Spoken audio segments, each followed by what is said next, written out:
Haleluya. Saya sangat-sangat berharap dan juga sebelumnya saya mengucapkan banyak terima kasih semua sidang, semua pelayan-pelayan Tuhan yang telah mengambil bagian di dalam mengatur acara ini, di dalam memperingati 22 tahun gereja ini berdiri, dan juga jemaat-jemaat Tuhan yang baru pertama kali datang. Dan juga kami mengundang bila mana Bapak Ibu yang baru pertama kali datang, yang mungkin belum ada tempat beribadah, marilah kita bergabung bersama-sama di tempat ini. Firman Tuhan mengatakan di dalam Kisah Para Rasul, kalau ada domba-domba yang tidak digembalakan, tentu mereka tidak digembalakan, mereka akan jalan tersesat. Engkau boleh mengambil mereka dan engkau kumpulkan mereka, dimasukkan di dalam satuan anak-anak domba di tempat ini dan digembalakan. Jadi saya mengundang biar supaya kita bisa sama-sama beribadah kepada Tuhan, supaya kita terus kuat, karena kita tahu hari-hari ini adalah hari-hari yang penuh dengan kesusahan, dan itu semua adalah terjadi seizin daripada Tuhan. 2 Timotius 3 ayat pertama, Rasul Paulus diteruskan melalui Timotius mengatakan, supaya ketahuan kita bahwa hari-hari yang terakhir ada terjadi masa kesukaran-kesukaran. Ya, jadi kita anak-anak Tuhan tidak usah susah. Memang itu sudah disampaikan, sudah difirmankan. Memang hari-hari terakhir ada begitu banyak kesukaran-kesukaran. Izinkan kesukaran itu bukan untuk supaya kita lari daripada Tuhan. Izinkan kesukaran itu supaya kita datang mencari Dia. Kita mendapatkan kekuatan daripada Dia. Karena sekali kelak Tuhan Yesus akan datang bersama dengan malaikat surga untuk menjemput kepada kita. Apakah kita, anak-anak Tuhan yang ada di sini, termasuk kawanan-kawanan yang ikut terangkat? Atau waktu Tuhan Yesus datang bersama malaikat surga, kita di tempat ini kita tertinggal, sedikit sekali yang tertinggal. Maka itu di dalam pelayanan, di dalam bergereja, di dalam penggembalaan, ya betul-betul saya sebagai gembala yang Tuhan percayakan untuk menggembalakan di tempat ini, tegas kepada jemaat Tuhan supaya ayo kalian harus sungguh-sungguh.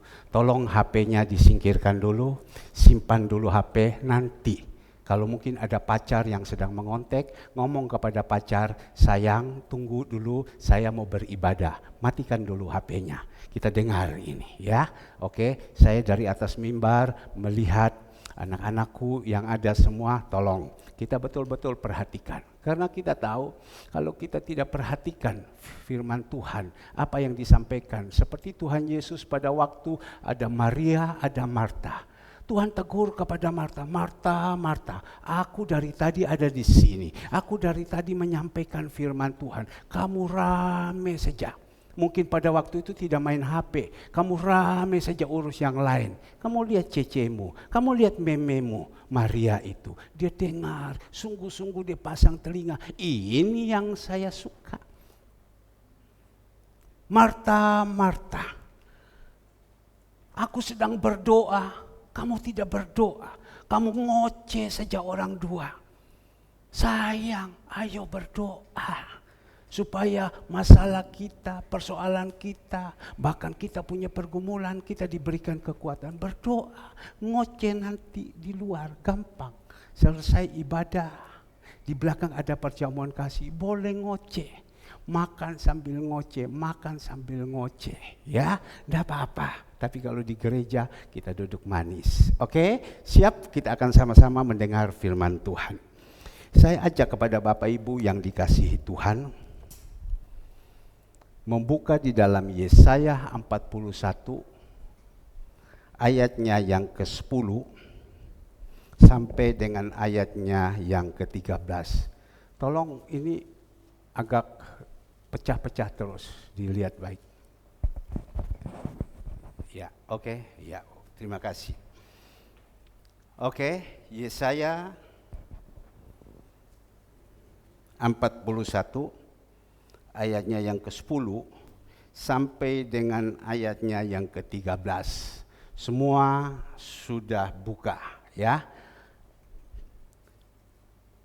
Yesaya 41 ayat 10 saya membaca.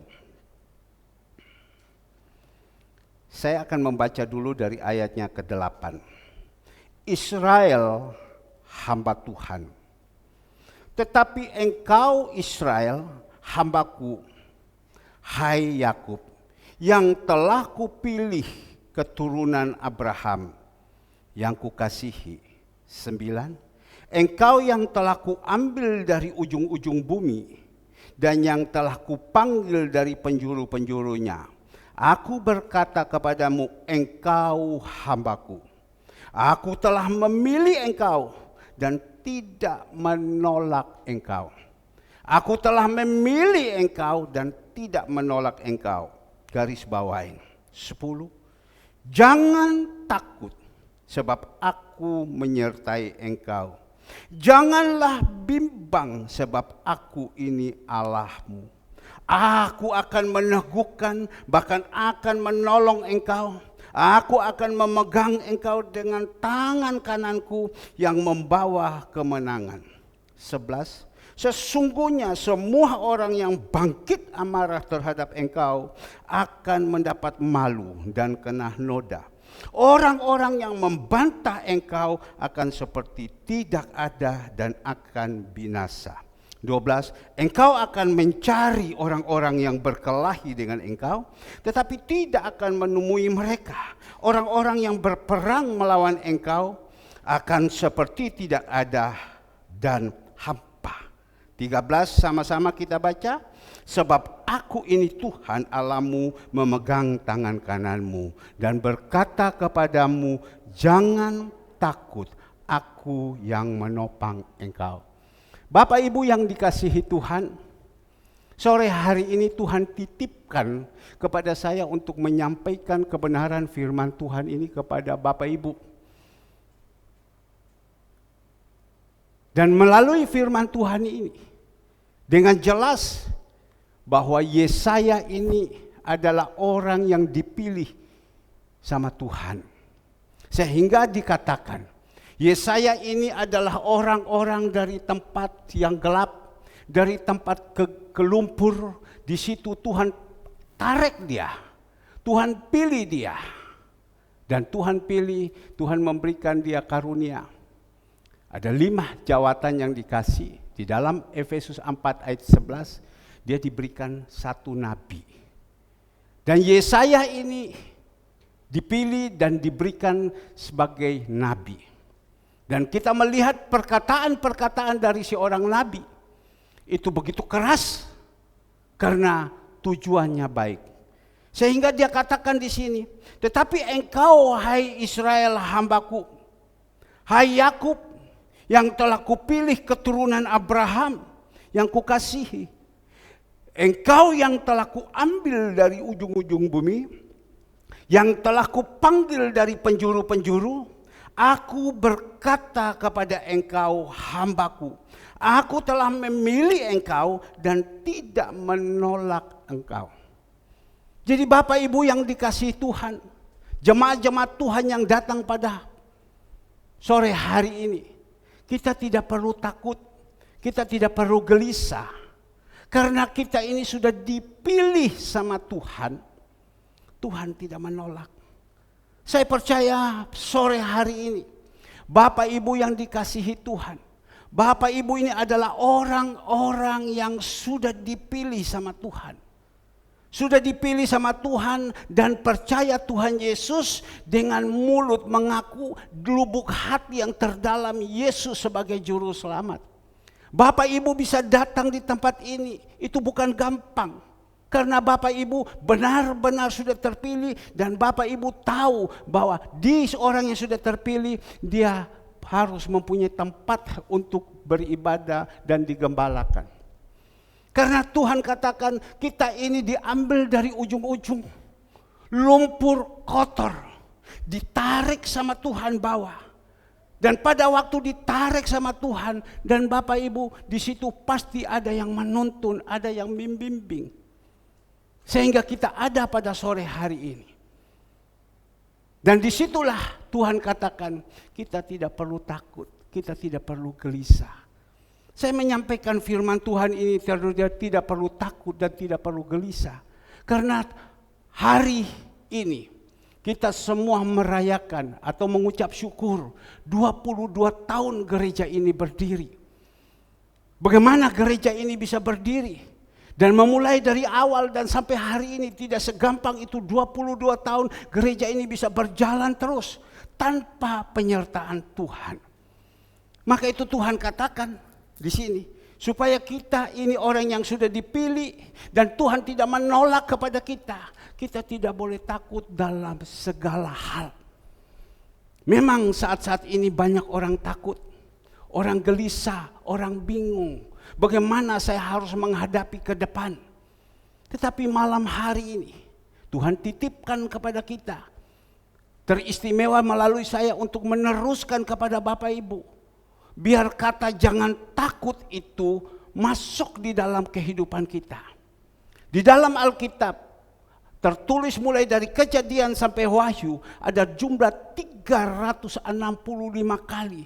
Jangan takut, jangan takut, jangan takut. Inilah yang Tuhan minta. Karena apa? Kita ini sudah menjadi anaknya. Kita ini adalah orang yang sudah dipilih. Kita ini adalah orang yang sudah disayangi Tuhan. Maka itu Tuhan pesankan kepada kita melalui Nabi Yesaya 2000 tahun yang lalu, supaya pengikut-pengikutnya jangan takut sebab aku menyertai engkau. Nah, inilah Bapak Ibu yang dikasihi Tuhan. Kita renungkan sore hari ini satu kebenaran firman Tuhan. Saya percaya semua kita yang datang pada malam hari ini dengan begitu banyak pergumulan, persoalan, masalah, beban-beban hidup. Sehingga pada waktu kita menghadapi masalah-masalah itu takut, gelisah, bingung. Bagaimana untuk bisa memecahkan masalah ini? Maka itu kita perlu Tuhan Yesus. Sewaktu Tuhan Yesus sudah ada di dalam hidup kita, Dia memakai hambanya untuk meneruskan dan dituliskan itu, jangan takut. Apakah kita ini mendengar kata jangan takut bisa mendapatkan kekuatan di dalam kehidupan kita atau tidak? Tapi saya berdoa dalam nama Tuhan Yesus, karena ini adalah firman yang Tuhan titipkan kepada saya untuk meneruskan kepada Bapak Ibu. Bapak Ibu yang dikasihi Tuhan, ini firman Tuhan yang kita dengar pada sore hari ini.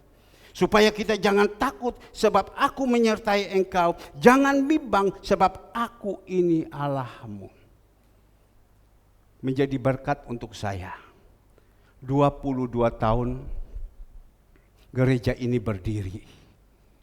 Dari tahun yang pertama, memulai Tuhan panggil kepada saya untuk menjadi hamba Tuhan. Dan saya harus diizinkan Tuhan tinggalkan seluruh kerjaan yang Tuhan percayakan. Tetapi apa yang saya mau kerjakan? Memang sudah Tuhan ambil semua harta-harta saya.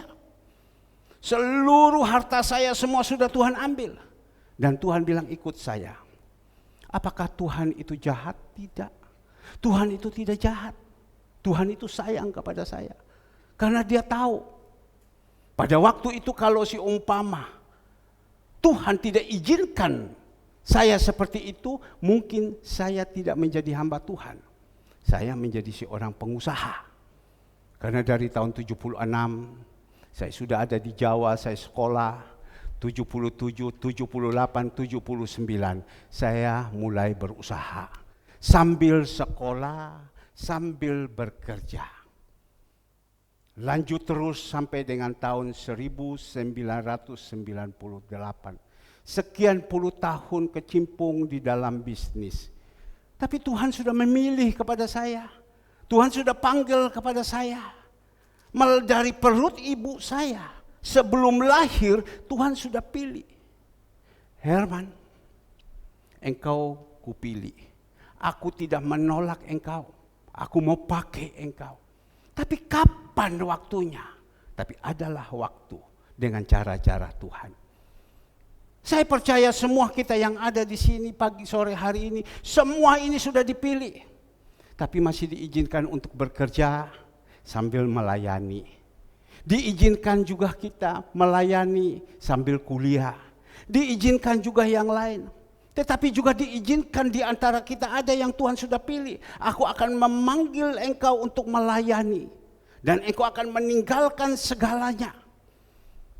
Mungkin kita berpikir, saya tinggalkan semua. Pasti yang nomor satu khawatir tentang apa? Makan, minum, pakai. Karena Tuhan Yesus senantiasa berkata kepada murid-muridnya, jangan kamu khawatir tentang makan, minum, pakai. Pasti yang kita khawatir tentang itu. Tapi sore hari ini, Tuhan izinkan kita semua anak-anak Tuhan yang ada. Yang Tuhan sudah memilih kepada kita. Mungkin jadi pengusaha. Tapi pengusaha di dalam Tuhan. Mungkin jadi pengusaha. Pengusaha diberkati dan dipakai untuk kemuliaan nama Tuhan. Mungkin seperti itu. Mungkin panggil semua full engkau melayani saya. Nah ini yang paling takut. Tapi kita mendapatkan pelajaran-pelajaran yang indah pada sore hari ini. Kita tidak perlu takut. Indah. Kalau Tuhan sudah memilih kepada kita. Dan Tuhan sudah tidak menolak. Dia katakan, ikut aku akan menyertai engkau sampai selamanya. Sekian puluh tahun yang lalu, 22 tahun yang lalu, persis gereja ini berdiri. Tuhan panggil kepada saya untuk tinggalkan semua. Tentu pada waktu itu saya harus meninggalkan seluruh kerjaan. Saya harus berpikir, gimana untuk saya menafkahi daripada istri. Saya mempunyai istri. Saya mempunyai anak satu, yaitu saudara Andre. Adiknya Kesia belum lahir. Tapi disitulah saya berpikir, gimana Tuhan saya harus menafkahi istri dan anak. Biasanya seorang pengusaha, hidup, kebutuhannya banyak dan lain-lain. Cukup enggak kalau engkau panggil saya untuk melayani Tuhan, bisa enggak? Nah inilah Tuhan kita yang kita sembah. Tuhan yang hidup. Kita tidak perlu takut. Pada satu saat saya berdoa kepada Tuhan. Tuhan bagaimana? Semua harta saya engkau sudah ambil. Rumah saya semua sudah tidak ada. Saya harus tinggal di mana Tuhan? Sekarang engkau panggil kepada saya lagi melayani engkau full time. Ya, tidak disuruh bekerja. Bagaimana caranya? Tentu kita bertanya-tanya. Dengar firman Tuhan si oke. Apa yang dikatakan hamba-hamba Tuhan dari kesaksian-kesaksian si oke. Tapi daging ini kan tidak bisa terima. Kekhawatiran, ketakutan itu yang ada. Tapi ini firman yang senantiasa memberikan kekuatan kepada kita semua. Supaya apa? Kita jangan takut. Memulai dari awal itu saya jalankan di dalam hidup ini. Nah Bapak Ibu yang dikasihi Tuhan, jalankan di dalam hidup ini sampai dengan 22 tahun hari ini. Saya tidak pernah merasakan kekurangan. Semua apa yang menjadi kebutuhan, semua Tuhan cukupkan. Apa yang saya takut bagaimana saya punya tempat tinggal di mana, Tuhan siapkan. Apa yang saya takut tentang anak saya harus kuliah, harus sekolah, Tuhan siapkan. Apa yang kami mintakan supaya kami mempunyai istri kami bisa diberikan kepercayaan seorang anak perempuan, Tuhan berikan pas tanggal 7 dengan bukanya gereja. Nah inilah Tuhan kita. Maka itu Bapak Ibu yang dikasihi Tuhan, dia katakan di sini, jangan takut sebab aku menyertai engkau, jangan bimbang sebab aku ini alam. Berapa banyak orang bingung di dalam kehidupan ini. Saya teringat 24 tahun yang lalu, di dalam hari-hari yang terakhir saya akan melepaskan pekerjaan saya. Bapak Ibu yang dikasihi Tuhan, itu ekonomi saya itu dalam keadaan kacau balau. Ekonomi saya dalam keadaan terpuruk. Saya bimbang. saya mau kemanakan hidup ini? Saya mau kemanakan anak-anak saya? Saya bimbang. Dikala saya membutuhkan dana, harus menutup itu cek-cek semua yang begitu banyak. Karena pada waktu itu saya masih jadi pengusaha. Saya bimbang, dari mana saya harus dapat? Dikala waktu saya sudah meninggalkan semua di dalam pekerjaan-pekerjaan duniawi, saya melayani Tuhan, saya bimbang bagaimana kehidupan ke depan saya ini. Saya bimbang. Tetapi apa yang Tuhan katakan kepada saya, janganlah bimbang. Saya hanya berbicara kepada Bapak Ibu, janganlah bimbang. Karena apa? Aku akan menyertai engkau. Maka itu Bapak Ibu yang dikasihi Tuhan, kalau kita mau supaya hidup kita tahu bahwa kita ini sudah dipilih sama Tuhan, marilah hidup kita ini pergunakan untuk Tuhan. Jangan kita sia-siakan. Karena Tuhan mengatakan, kalau Tuhan sudah memilih kita, Tuhan sudah memakai kita, Tuhan sudah mengutus kepada kita, Dia mengatakan, aku akan menyertai engkau. Coba kita melihat di dalam Matius 28 ayatnya yang ke-20. Matius 28 ayatnya yang ke-20. Matius 28 ayatnya ke-20 itu ayatnya yang kedua. Ayatnya yang ke-20. Semua sudah dapat?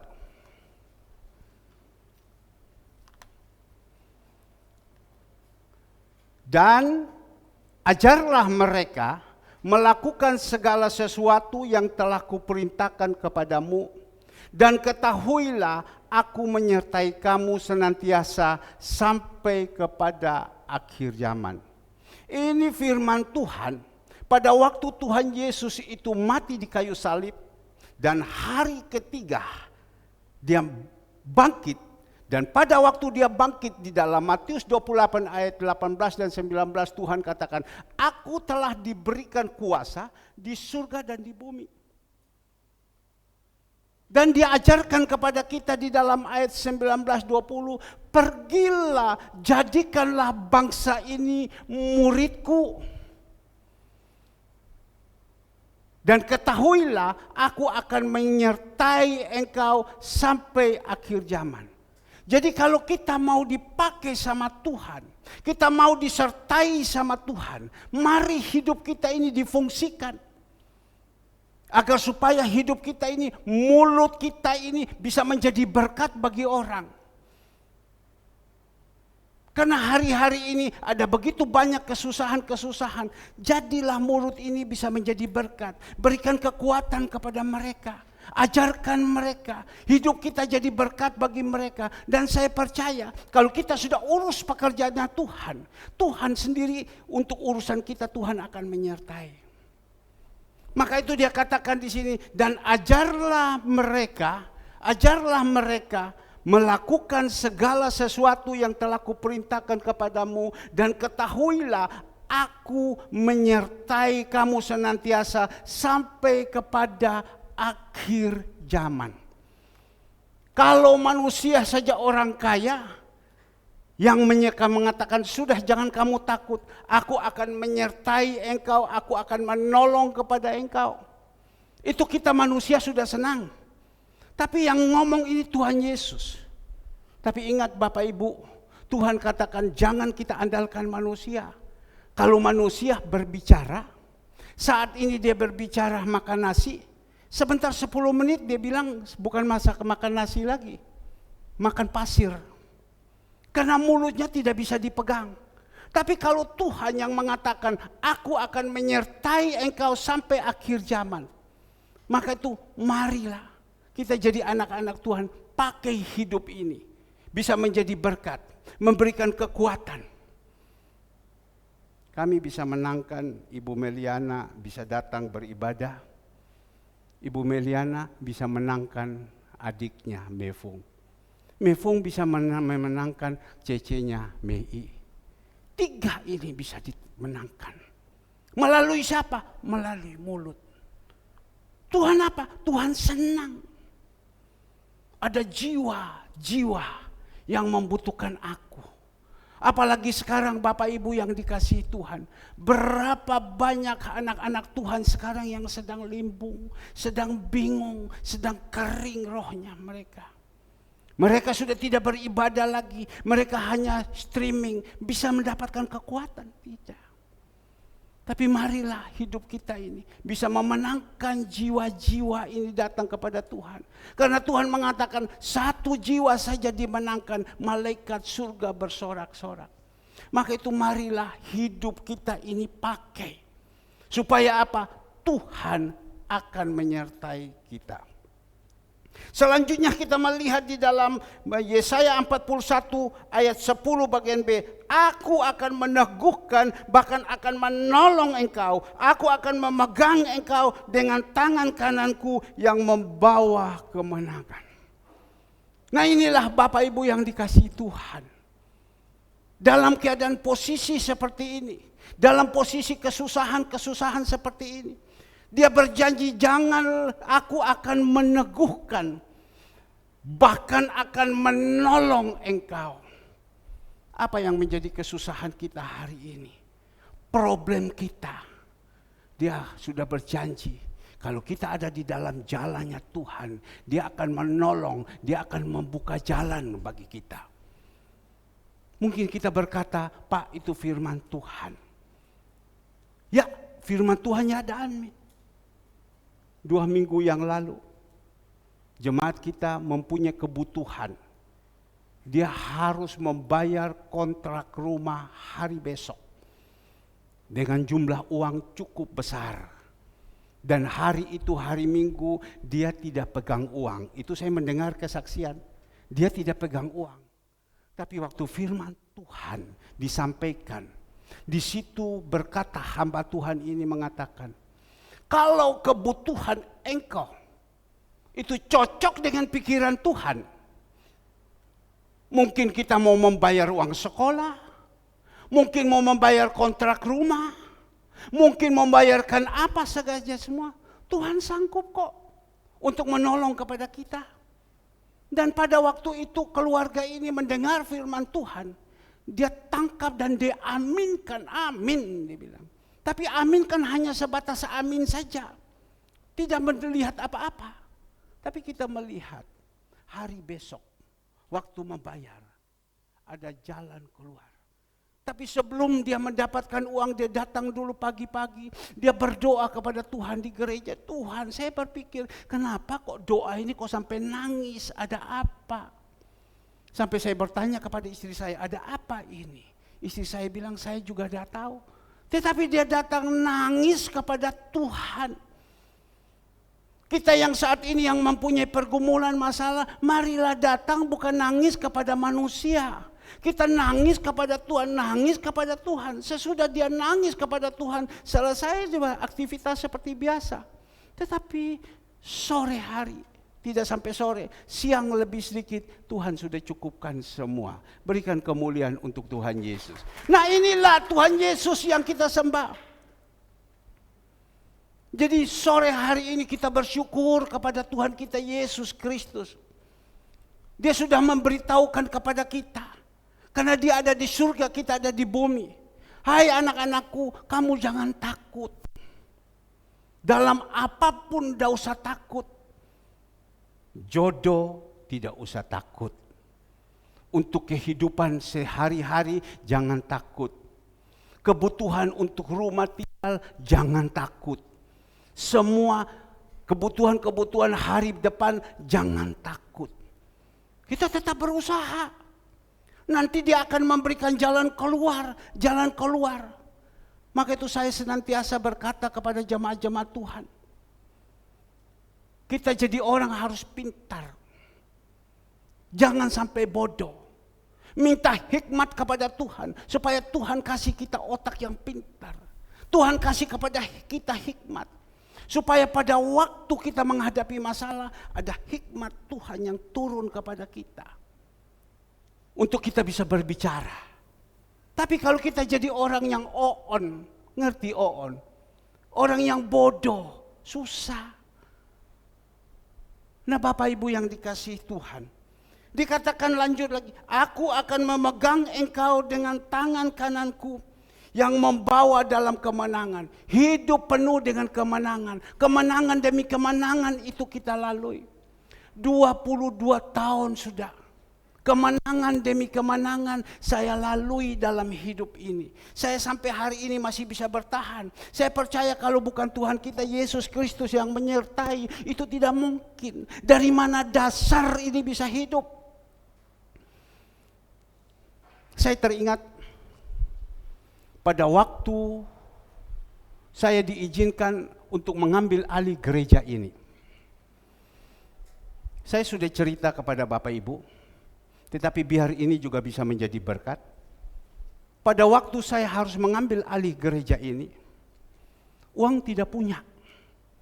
Tempat ini besarnya kurang lebih 2000 sekian meter persegi. Uang tidak punya. Dan pada waktu itu ada orang berkata, Pak, ini gereja bisa kita ambil alih. Dan pada waktu itu mau ambil alih, saya bilang saya tidak bisa, saya tidak panggilan hamba Tuhan, saya ini pengusaha. Tapi pada waktu itu Tuhan izinkan kepada saya ke Israel. Saya sampai di Israel, waktu saya berdoa, Tuhan taruh di dalam hati saya, pulang engkau ambil alih gereja ini. Tapi saya bilang, mau dari mana saya uang? Uang pergi Israel saja udah tidak ada uang, tetapi Tuhan tolong. Tapi di situ Bapak Ibu waktu saya pulang, ada orang sudah datang kepada saya, Pak, gereja ini ambil alih Pak, ambil alih. Saya bilang, uang dari mana? Tapi pada waktu itu ada satu bisikan daripada Tuhan, ambil alih.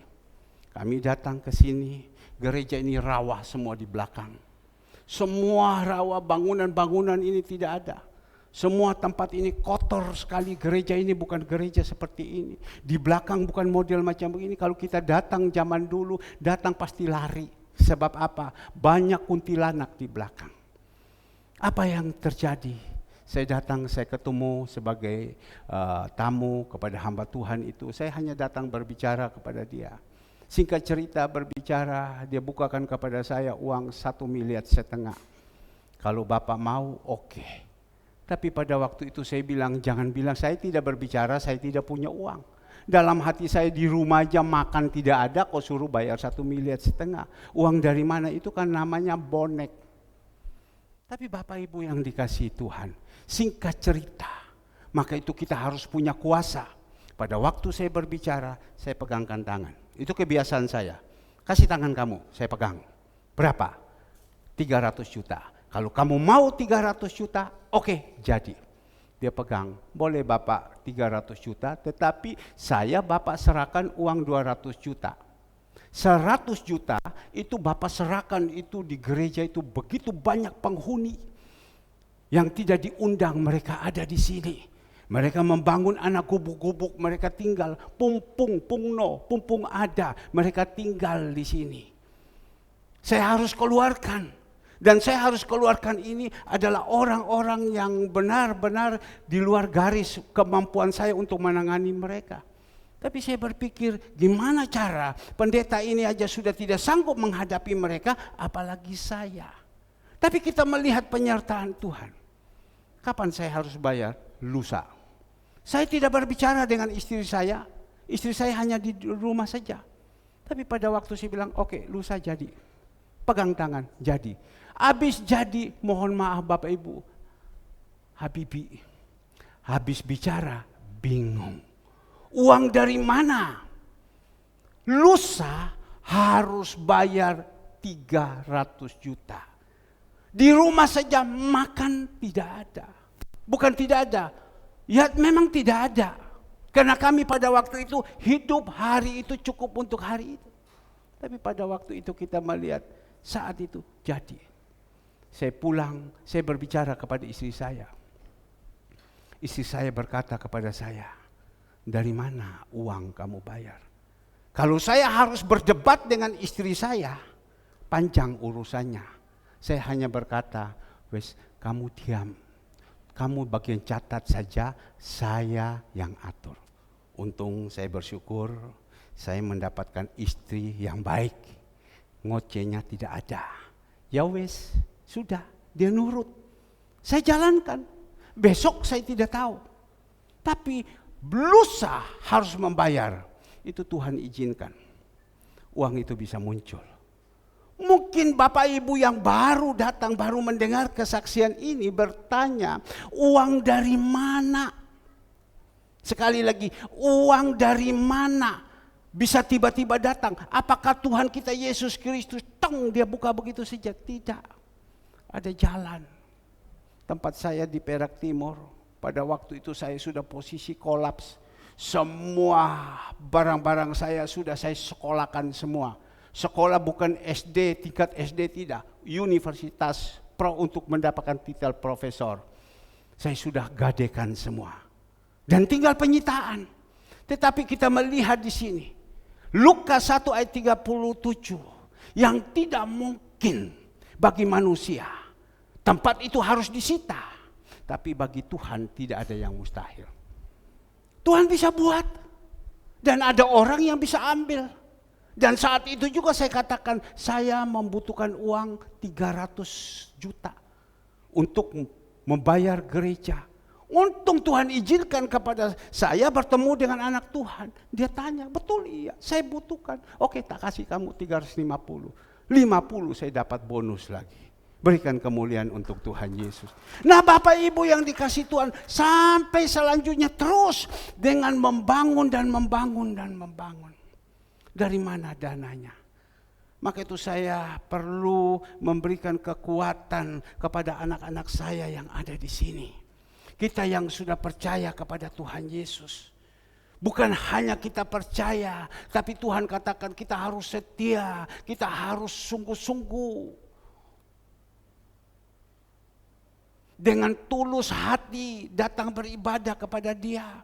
Bukan tujuan motivasi yang lain. Layani Dia untuk urusan kita. Nanti Tuhan atur. Nah Bapak Ibu yang dikasihi Tuhan. Banyak bimbang, banyak bingung. Ini saya berbicara karena ucapan syukur 22 tahun gereja ini. 22 tahun berdiri. Tidak segampang itu. Dan kita melihat selanjutnya. Ayatnya yang ke-11.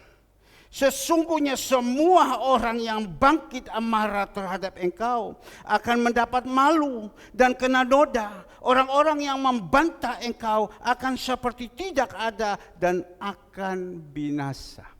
Bapak Ibu yang dikasihi Tuhan, kita ini umat pilihan Tuhan. 1 Petrus 2 ayatnya yang ke-9, tolong dikeluarkan. 1 Petrus 2 ayatnya yang ke-9, di belakang sudah ada, oke. Tetapi kamulah bangsa yang terpilih, imamat rajani.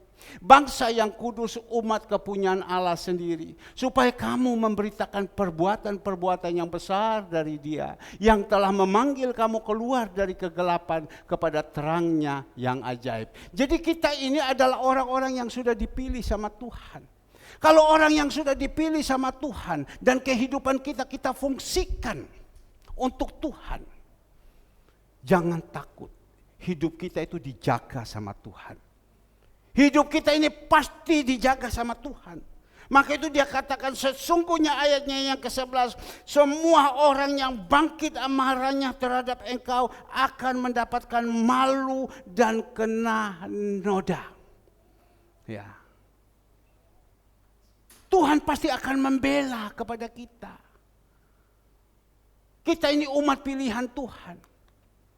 Kalau kita ada di dalam jalan Tuhan, kita ini adalah orang yang sungguh-sungguh setia kepada Tuhan. Apapun terjadi masalah, kalau kita ada di dalam posisi yang benar, orang mau dolimi kita, orang mau jahati kita, sudah jangan takut. Tuhan pasti membela kita. Coba kita melihat apa yang dikatakan Rasul Paulus. Di dalam Roma 8 ayat 31, coba kita melihat. Roma 8 ayatnya yang ke-31. Rasul Paulus katakan kepada jemaat di Roma. Roma 8 ayatnya yang ke-31. Roma 8 ayatnya yang ke-31. Semua sudah dapat? Sebab jika apa yang akan kita katakan tentang semuanya itu, jika Allah di pihak kita, siapa yang akan melawan kita? Ia yang tidak menyayangkan anaknya sendiri, tetapi yang menyerahkannya bagi kita semua, bagaimanakah mungkin ia tidak mengaruniakan segala sesuatu kepada kita bersama-sama dengan dia? Siapa yang akan menggugat orang-orang pilihan Allah? Allah yang membenarkan mereka. Siapa yang akan menghukum mereka? Kristus Yesus yang telah mati, bahkan lebih lagi yang telah bangkit, yang juga duduk di sebelah kanan Allah, yang malah menjadi pembela bagi kita. Jadi yang menjadi pembela bagi kita ini adalah Allah kita. Karena kita ini adalah umat Tuhan. Maka itu saya sebagai gembala di tempat ini, saya senantiasa mengarahkan kepada jemaat. Tidak usah kamu takut, kamu jalan saja yang benar. Kalau ada orang yang nanti mau jahat kepada kamu, nanti Allah sendiri yang membela. Allah sendiri yang menolong kepada kita. Kalau mungkin Tuhan izinkan kita punya kesusahan, jangan kita takut. Dia Allah itu yang akan membawa kepada kita kepada jalan-jalan. Dia akan membela kepada kita, dia akan menolong kepada kita. Bapak Ibu yang dikasihi Tuhan, saya teringat Musa. Musa itu seorang yang dipilih oleh Allah untuk membawa bangsa-bangsa ini keluar. Dari mana? Dari Mesir, pergi ke Kanaan. Susu dan madu yang sudah disiapkan. Musa ini ada umat pilihan Allah. 2 juta Allah izinkan Musa membawa bangsa Israel ini keluar. Tapi kita melihat di dalam perjalanan di situ, tentu dari 2 juta itu tidak semua orang-orang yang ikut itu orang baik. Ada orang yang picinya atau karakternya jelek. Ada orang yang baik dan lain-lain. Tapi mereka itu semua dari kegelapan. Bawa keluar. Tapi kita melihat di situ. Musa pada waktu bawa keluar, di dalam Bilangan 16, waktu bawa keluar, itu bangsa-bangsa yang ada di situ semua berontak kepada Musa, melawan kepada Musa. Pada waktu mereka berontak kepada Musa, itu sama sudah mereka melawan Allah. Dan kita melihat di situ, satu persatu orang-orang itu binasa. Yang berontak kepada dia siapa? Itu adalah 250 orang. Saya tidak membaca lagi. 250 orang pemimpin-pemimpin ikut berontak kepada Musa. Dan juga ada tua-tua yang ada di situ. Namanya Korah, Datan, dan Abiram. Mereka juga berontak kepada Musa. Tapi kita melihat di dalam Mazmur 89 ayat 24. Daud yang sudah dipilih sama Tuhan. Dan Allah katakan kepada Daud, orang yang berontak kepada engkau, yang aku akan menghancurkan dia. Benar, disitulah kita melihat mereka dihancurkan semua. Mereka hilang semua. Karena apa Bapak Ibu yang dikasihi Tuhan? Karena ini adalah orang-orang yang sudah dipilih sama Tuhan. Orang-orang yang sudah diurapi sama Tuhan. Kita belajar supaya jangan kita mau berontak. Dan saya teringat di situ ada orang-orang yang berontak. Tuhan marah kepada mereka. Sampai Tuhan izinkan di situ mereka hancur sehingga dicari lagi sudah tidak ketemu. Karena apa? Mereka dikuburkan hidup-hidup. Bersyukur kita malam hari ini kita mengerti firman Tuhan. Kita tahu. Tadi pagi saya berdoa. Anak saya, Andre, umur sudah 32. Saya hanya melihat kepada dia, Tuhan, berikan pasangan hidup. Tentu kita orang tua kepingin anak satu-satu laki. Tuhan bisa berikan pasangan hidup. Mereka bisa berumah tangga. Mereka hidup rukun. Kita orang tua lihat senang. Ya tentu kita berdoa. Anak saya Kesia, umur 21 tahun, saya belum terlalu berpikir, Ya, tapi saya percaya mereka melayani Tuhan, pasti sudah Tuhan siapkan orang-orang yang benar, orang-orang yang takut akan Tuhan.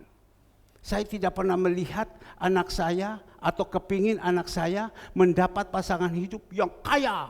Tidak. Ya kalau kaya dia takut Tuhan, si monggo. Tapi kebanyakan banyak orang-orang kaya, orang-orang berduit tidak takut Tuhan. Maka itu Tuhan katakan alangkah sukarnya orang beruang masuk kerajaan surga. Tapi di situ yang saya mau berbicara, mereka mengerti firman Tuhan, indah. Maka itu saya bilang, kalau kita dapat orang yang takut Tuhan, yang cinta Tuhan, yang mengerti firman Tuhan, mereka pasti tidak akan menjadi pemberontak. Mereka pasti menjadi orang-orang yang nurut.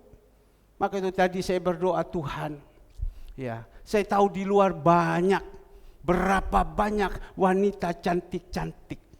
Ya. Banyak sekali.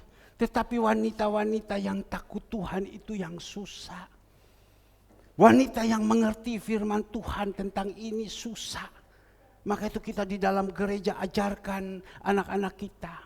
Mari kita jadi orang-orang supaya kita belajar, ngerti firman. Supaya kita jadi orang, jangan kita menjadi pemberontak. Kalau kita menjadi pemberontak susah. Apalagi kalau kita ambil mantu. Mantu bawa pulang ke rumah. Sudah duduk di rumah sebelum menikah. Dia baik. Karena ada maksudnya. Tapi kalau sudah menikah, apakah masih baik apa tidak? Tapi kalau mereka mengerti firman Tuhan itu indah. Mereka tahu.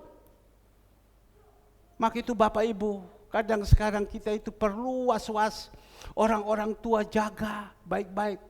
Agar supaya anak kita yang perempuan, jangan sampai kita ketemu jodoh yang salah.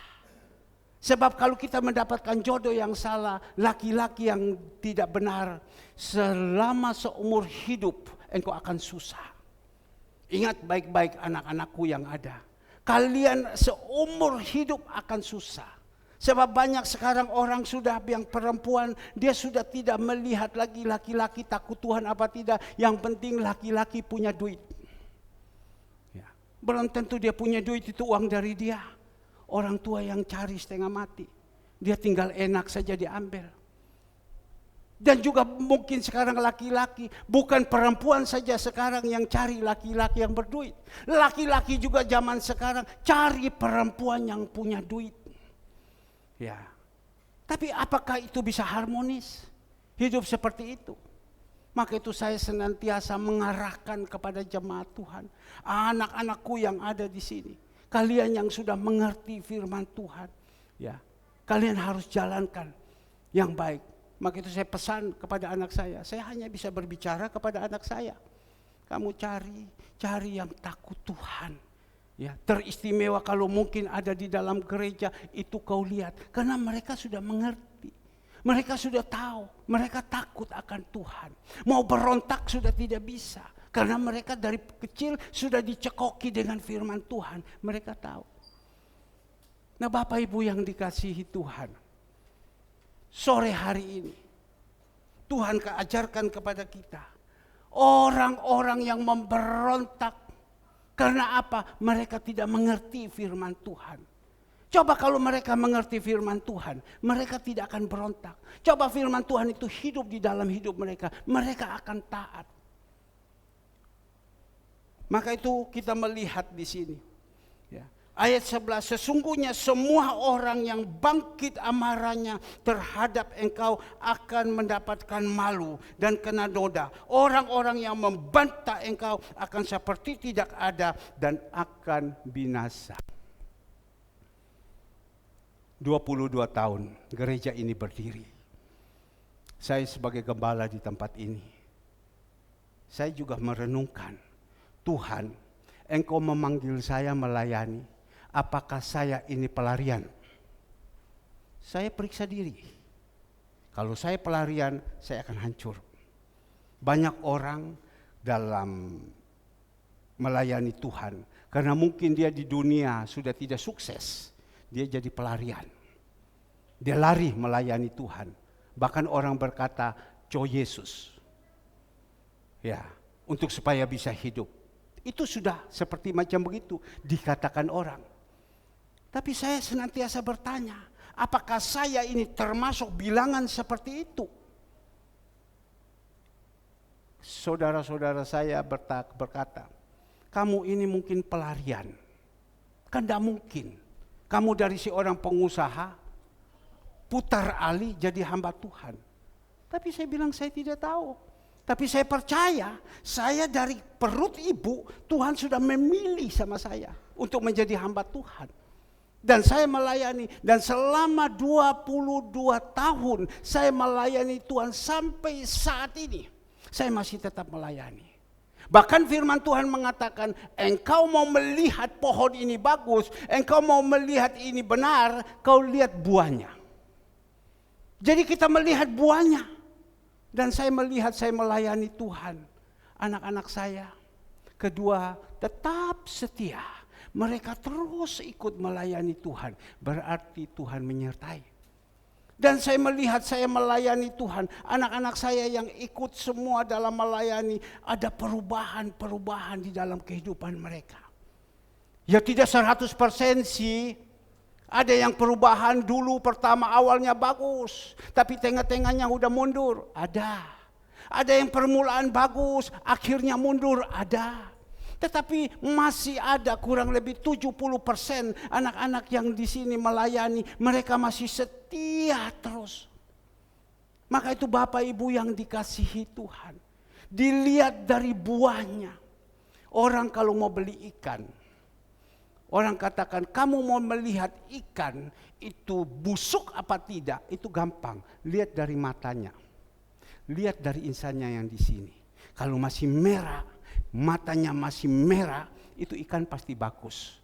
Tapi kalau matanya udah kabur, itu ikan makan pasti bau busuk. Sama juga kita melihat ini. Pasti, tapi saya percaya kita ini manusia. Tuhan pilih kepada kita dari kegelapan. Tuhan bawa kepada kita dalam keterang. Tuhan rubah kepada kita. Melalui apa? Melalui firman Tuhan. Sekarang saya sampaikan firman Tuhan ini. Ini firman ini sekarang masuk di dalam kehidupan kita. Firman ini pedang bermata dua. Dia masuk di dalam pikiran kita. Dia masuk di dalam hati kita. Dia masuk di dalam saraf-saraf yang sedang terbuntu. Dia masuk ke dalam virus-virus yang ada di dalam kehidupan kita. COVID-19 yang merongrong, yang menyerang anak-anak Tuhan. Dia masuk, dia singkirkan semua. Karena firman itu punya kuasa. Karena firman itu adalah Tuhan. Firman itu memberikan kekuatan. Firman itu merubah kehidupan kita. Maka itu Bapak Ibu yang dikasihi Tuhan. Kita tidak perlu takut. Kita tidak perlu gelisah. Bahkan juga dia katakan di dalam ayat 12, engkau akan mencari orang-orang yang berkelahi dengan engkau, tetapi tidak akan menemui mereka. Orang-orang yang berperang melawan engkau seperti tidak ada dan hampa. Kalau kita ada di dalam jalan Tuhan, kita adalah pilihan Tuhan. Orang yang jahat kepada kita, orang yang berbuat tidak benar kepada kita. Kalau kita tidak benar, orang berbuat kepada kita, kita harus datang minta maaf. Bertobat, jangan lakukan lagi. Tapi kalau kita ini benar, kita menyampaikan kebenaran yang baik untuk demi kebaikan, tapi orang banyak tidak mau mendengar. Tuhan katakan, nanti orang itu yang lari, orang itu yang berkelahi dengan kamu, kamu cari sudah tidak ketemu lagi orang itu. Karena apa? Dia sudah terbuang. Dia sudah tidak dipakai lagi. 22 tahun. Saya bukan melayani dengan mulus-mulus saja. Perang begitu banyak. Setan itu tidak pernah tinggal diam. Berapa banyak orang datang ganggu kepada saya. Datang orang tuding kepada saya. Dan lain-lain. Tapi sampai saat ini saya cari orang-orang itu. Saya tidak pernah ketemu mereka ada di mana. Tolong dengar baik-baik. Anak-anakku, saya cari kepada orang-orang itu yang berperang dulu, sampai sekarang saya tidak ketemu orang itu ada di mana. Ini firman Tuhan. Dan saya percaya Bapak Ibu yang dikasihi Tuhan, yang diberkati Tuhan, Bapak Ibu yang senantiasa ada di dalam jalan Tuhan. Kalau ada orang yang dolimi Bapak Ibu, yang jahat, biarkan saja. Karena Tuhan Yesus berkata, yang jahat jangan dibalas dengan jahat, balas dengan kebaikan. Dia berbuat lagi salah, kasih berkat lagi kepada dia. Nanti kita akan melihat bagaimana. Jadi saya minta jemaat Tuhan yang dikasihi Tuhan, kita mengiringi Tuhan fine-fine saja, taat-taat saja, setia-setia saja. Ya. Yesaya boleh menyampaikan yang keras. Dia menyampaikan yang keras untuk demi kebaikan. Yesaya boleh menasihati kita. Yesaya boleh keras dengan perkataan-perkataan. Kadang menusuk hati tidak enak. Ya itu semua kita harus berpikir yang positif. Itu untuk demi kebaikan. Kita baik, yang senangkan kita sendiri. Kita susah, yang susah kita sendiri. Tetapi ada orang yang mau menasihati kita. Berarti ada orang yang sayang kepada kita. Tapi ada berapa banyak orang-orang yang dinasihati sudah tidak bisa. Saya selama 22 tahun, saya dalam melayani, Tuhan izinkan kepada saya. Bukan bertemu dengan orang-orang yang berduit. Tuhan izinkan kepada saya bertemu dengan orang-orang yang dalam keadaan kolaps. Bertemu dengan orang-orang yang sedang susah. Bertemu dengan orang-orang mohon maaf yang sudah bangkrut. Bertemu dengan orang-orang yang sudah sakit. Kalau sudah sakit pasti ekonominya juga sakit. Tetapi inilah Tuhan pakai kepada saya menjadi dokter untuk datang kepada mereka. Memberikan kekuatan kepada mereka. Berdoa kepada mereka. Dan sampai saat ini mereka bisa jadi kembali. Mereka dipakai sama Tuhan. Ada yang bisa dipakai, tapi ada yang tidak bisa dipakai. Pada waktu mereka susah, masih bisa kita berbicara. Tapi pada waktu senang, sudah tidak bisa lagi untuk dibicarakan. Karena apa? Mereka berpikir, saya sudah punya uang. Saya beberapa kali, ada 10-15 kali. Beberapa pengusaha-pengusaha, mereka datang kepada saya menangis kayak seperti anak kecil. Dan saya mengajak kepada mereka untuk pergi berdoa, ambil puasa. Di Ungaran sana itu masuk di dalam gua, mereka datang nangis. Dan mereka mulai ceritakan mereka punya kesusahan-kesusahan. Dan saya hanya katakan kepada mereka, kamu sih punya duit sedikit udah belaga. Punya duit sedikit sudah belaga. Baru naik mobil sedikit sudah belaga. Ya, sekarang Tuhan turunkan kamu. Ya saya susah. Saya kalau tidak bayar ini, saya akan masuk penjara. Apa yang dikasih Tuhan? Ayo sudahlah, mari kita sama-sama berdoa. Engkau bertobat ya. Saya bertobat sudah, saya tidak akan lagi bertobat. Jadi kita melihat di situ, kita ajak berdoa, kita bimbing. Dia mau dibimbing karena pada waktu itu dia susah. Dia mau dibimbing karena pada waktu itu dia susah. Pada waktu dia sudah dibimbing dari kesusahan, Tuhan sudah mulai angkat kehidupannya, dia sudah tidak bisa dibicarakan lagi. Maka itu apa yang Tuhan katakan, Wahyu 3 ayatnya yang ke-19, tolong dikeluarkan. Wahyu 3 ayatnya yang ke-19. Wahyu 3 ayatnya yang ke-19, barang siapa ku kasihi, ia ku tegur. Dan kuhajar. Sebab itu relakanlah hatimu dan bertobatlah. Tuhan itu mengasihi kita. Justru dia mengasihi kita, dia tegur. Dia tegur melalui siapa? Dia tegur melalui hamba-hamba Tuhan. Supaya apa? Tegur itu supaya mereka ini bertobat. Tapi kadang ditegur tidak mau. Kalau sudah tidak mau, Tuhan katakan tidak mau, ya K ini huruf besar, ku hajar. Tuhan hajarkan. Tuhan hajarkan. Saya coba kembali lagi di dalam kehidupan saya. Saya ini adalah seorang pengusaha, duduk ada di papan atas. Kesombongan yang begitu luar biasa. Banyak hamba-hamba Tuhan datang menasihati saya, menegur saya. Tapi saya kan tidak mau. Siapa kamu? Datang tegur saya. Saya pernah satu kali ada 2 hamba Tuhan datang ke kantor saya.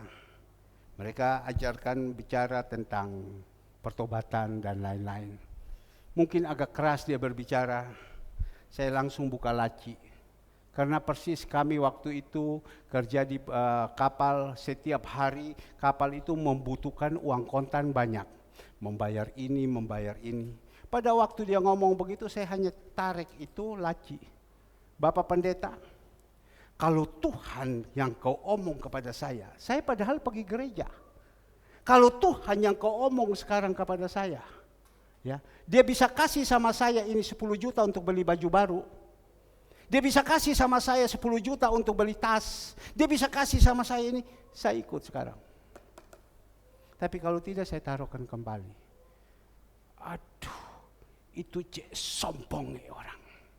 Inilah saya. Sombongnya. Dikatakan dihajar. Dah lama Bapak Ibu. Kapal saya jalan tenggelam. Kapal saya jalan tenggelam. Tidak ada ujung pokok, tenggelam. Sampai miskin. Di muka hamba Tuhan. Ini uang. Kalau bisa ada saya goyang. Itu 15, 25 tahun, 30 tahun yang lalu.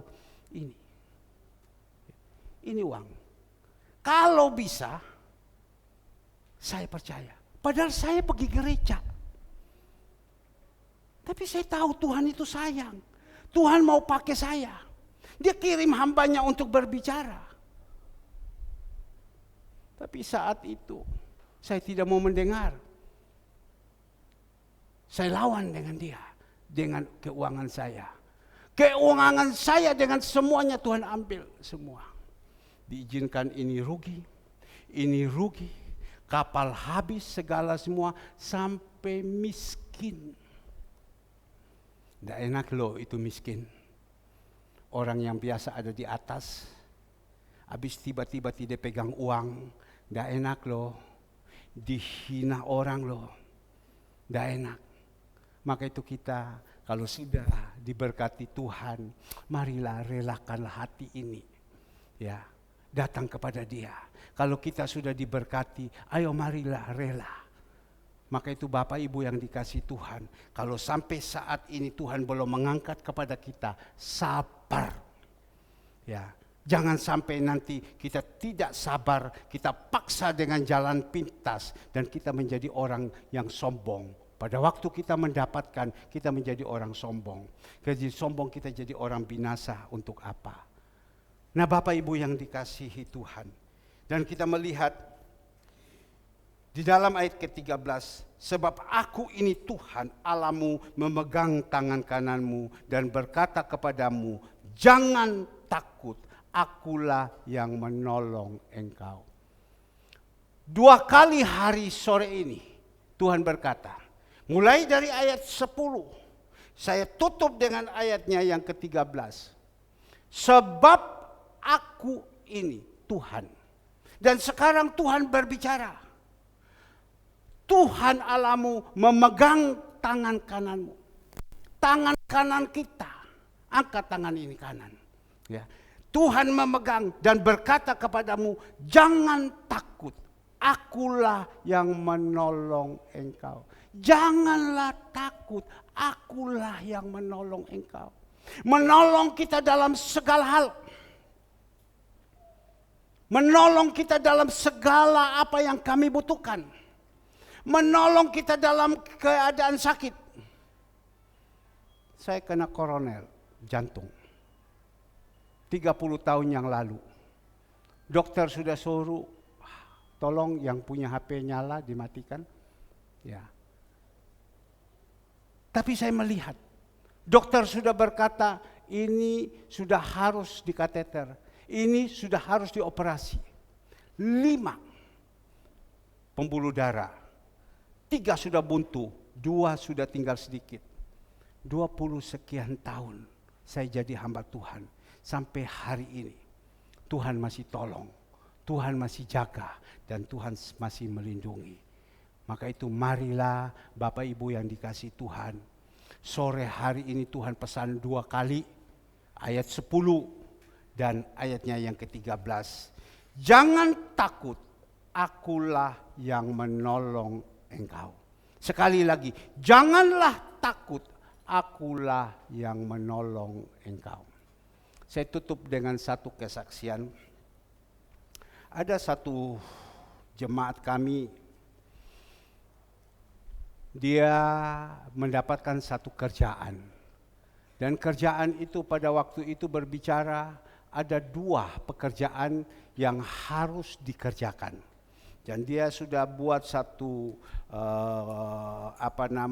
tawaran dan lain-lain. Dan pada waktu itu dari pemilik bangunan ini, pekerjaan ini, oke, menyetujui kamu yang kerja dua-dua tanpa ditawari. Tapi Bapak Ibu yang dikasihi Tuhan lanjut mulai kerja. Dia mulai kerja yang satu dulu. Dikatakan kamu kerja yang satu. Sesudah kerja yang satu, mulai kerja sampai 50%. Tapi kerjaan yang kedua yang sebenarnya harus dia kerja, itu sudah dikasihkan orang lain. Dan pada waktu dia kasih orang lain, dan jemaat ini berkata kepada saya, waduh Pak, dia bilang, ini pekerjaan dulu dia sudah oke dengan saya dua-dua. Tapi sekarang kok yang satu ini yang lebih besar ini, kok dia kasih orang lain? Ya sudah saya bilang, itu berarti berkat orang itu. Kita jadi anak Tuhan tidak boleh marah. Tidak usah ngomong cengli-cenglian, sudah biarkan saja sudah. Berarti porsimu lagi seperti itu.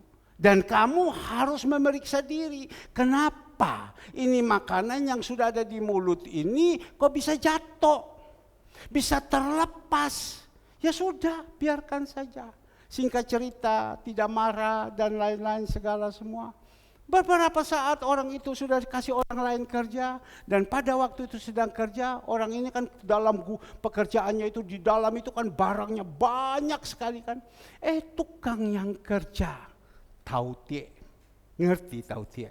Ngerti? Nggak ngerti? Tanya itu Noldi, apa itu tautie? Curi barang. Tukang yang ada di dalam gudang itu curi barang.